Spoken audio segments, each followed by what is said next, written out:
Buraxılışımıza paytaxtın Nizami rayonu ərazisində baş verən güclü yanğın xəbəri ilə başlamaq istərdim. Yanan isə keçmiş maşın bazarı kimi tanıdığımız və hazırda əsasən avtomobil ehtiyat hissələrinin satıldığı bazardır.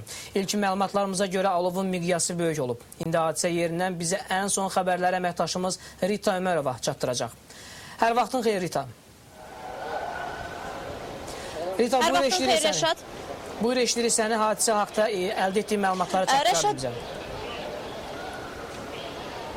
Rəşad, qeyd edeyim ki, yanğın təxminən axşam saatlarında, saat 9 radələrində başlayıb və həqiqətən çox güclü bir yanğın olub. Deməli, yanğın sırada olan mağazinlərdən birinin ortasında başlayıb və hər iki tərəfə doğru yanmağa başlayıb. Dərhal yanğın söndürən xidmətin əməkdaşları cəlb olunub və 3-cü çağırış olub, onu da qeyd edeyim. Ən güclü çağırışlardan biri və demək olar ki, Bakı qarnizonunun yalnız Xətai və Nizami yox, demək olar ki, digər rayonlarında yanğın söndürən maşınları cəlb olunub. Təxminən 20-30 yanğın söndürən maşını cəlb olunub və güclü yanğını söndürmək mümkün olub. Yanğının söndürülməsi təxminən 2 saat yarım vaxt alıb və bundan sonra söndürülüb. Yanğının geç söndürülməsinə də səbəb isə qeyd elədiyim kimi burada maşının ehtiyat hissələri və müxtəlif maşın üçün lazım olan yağlar olduğu üçün, yəni onlar alışdığından deməli yanğını söndürmək geç mümkün olub. Amma bundan başqa qeyd edeyim ki, Rəşad, demək olar ki, bir çox mağazalar, haradasa 30, ən azı 30 mağazanın yandığı bildirilir, amma hələ dəqiq məlumatlar deyil.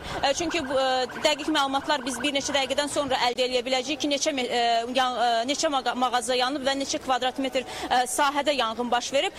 Demək olar ki, amma təxminən bir 20-30 mağazada yanğın baş verib. Bununla belə kim imkan tapıb, bəzi insanlar biz burada gördük, çəkiliş də aparmışıq. Deməli, insanlar öz mağazalarında olan deməli əşyalarını çölə çıxartmağa müvəffəq olublar, amma bu heç də bütün mağaza sahibləri müvəffəq olmayıblar. Bir çoxların sahibkarların demək olar ki, ciddi ziyan dəyib və onların mağazasında olan əşyalar tamamilə külə dönüb.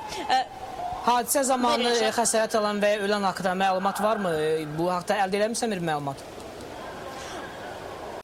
Yox, Rəşad, heç bir xəsarət alan olmuyor. Çünki yanğın axşam saatlarında, saat 9 radələrində başlayıb və bu zamanda demək olar ki, mağazaların çoxsu bağlı olub. İnsanlar yalnız xəbər duyduqdan sonra ki, məsələn, onların mağazası yanır, ondan sonra hadisə yerinə, maşın bazarı kimi dediyimiz əraziyə gəlib, yəni mağazalarına gəliblər. Yəqin ki, ona görə də burada belə güclü insanlar arasında xəsarət alan olmayıb. Amma təbii ki, burada təcili tibbi yardım maşınlarını da biz gördük. Amma heç kim xəsarət almayıb. Sadəcə onu deyim ki, Rəşad, həqiqətən də burada çox kəskin, çox belə bir iyi var. Yəni həqiqətən dözülməsi çətin olan bir iyi var ki, bu da təbii ki, həmin mağazalarda olan müxtəlif yağların iyidir ki, bu da bütün ətrafa demək olar ki, yayılıb və hətta tüstülər də var ətrafda. Mən sənə deyim ki, yəni tüstülər belə yuxarı baxdıqda hiss edirsən ki, ətrafda tüstülər belə hələ də var.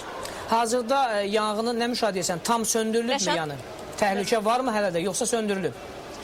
Söndürülüb, bəli, tam söndürülüb demək olar ki, Rəşad, yanğın. Amma təbii ki, yanğın söndürmə maşınları yenə də daha çox içərilərə girib, mağazaların içərisinə girib, yəni ki, tam əminlik olmaq istəyirlər ki, yanğınları doğrudan da söndürmək mümkün olub. Amma yanğın demək olar ki, söndürülüb. Sadəcə olaraq yanğın söndürüldükdən sonra tüstüləri yenə qeyd elədiyim kimi, bilmirəm, görmək mümkündür yoxsa yox. Təbii ki, qaranlıqda siz görə bilmirsiniz, amma təbii ki, tüstülər, bəli, tüstü qalxır, həmin o mağazalar yanan hissələrdən tüstü göyə qalxıb. Amma demək olar ki, artıq yanğın söndürülüb.